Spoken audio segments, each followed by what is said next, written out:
Hello everybody. In this video I wanted to go through how I have been building circle phasers in MA3. I had to go through like 4 different iterations of trying to figure this out when I first moved over to the 3 platform.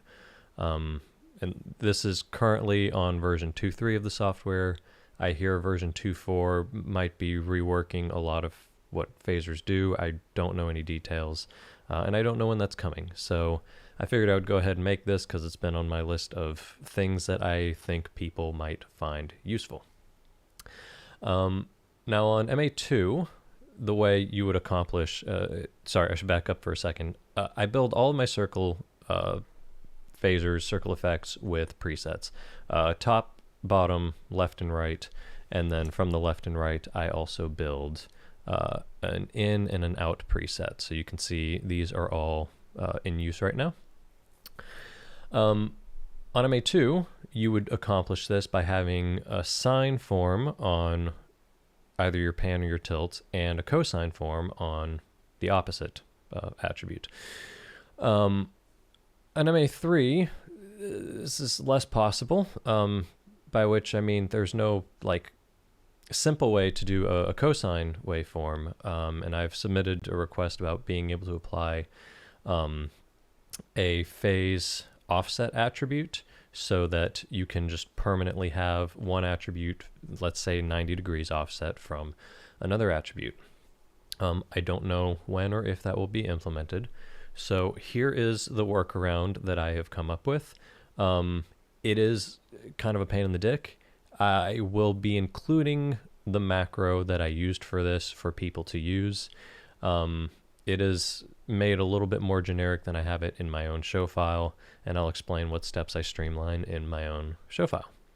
So currently running, you can see an example of such a circle phaser that I have built with this, so you can see that, you know, it does work. It does do the things that you want it to do. And you can make it behave, you know, properly with MA3 once it is built. What I have done to accomplish this, since there is no cosine waveform, you may have noticed that I also have a center pan step activated.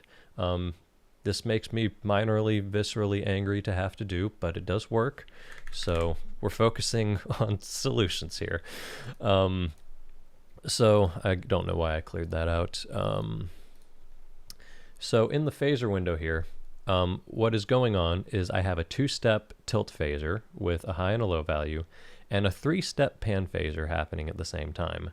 The pan phaser goes to a high step, a low step, and then a middle step. I base the middle step off of my straight low position. I have given it a dedicated preset, but if you open that preset up, it is just all of my pan tilt fixtures at my straight low position. Only the pan portion of that is referenced, so it doesn't matter what the tilt value is in that preset. What you'll have to do to implement this, I will include the macro. You'll also need 2 filters. I guess I could export those as well.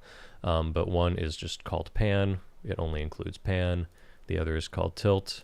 It only includes tilt. And to build these, it will start looking like this. You hit select none, and then you just activate tilt. Or in the case of pan, you just activate pan.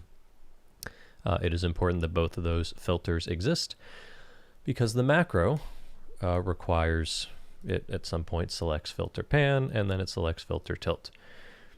And then it does all the magic in the background for building the shape of that, that turns the pan shape into essentially a cosine form. If you want to study that macro, feel free. I don't think it benefits anybody for me to sit here and explain all of these numbers. So to make sure I'm not getting ahead of myself. So before we start, all the things that you will need to be keeping in your show file. You won't need to think about these every time. This is just the setup portion of it.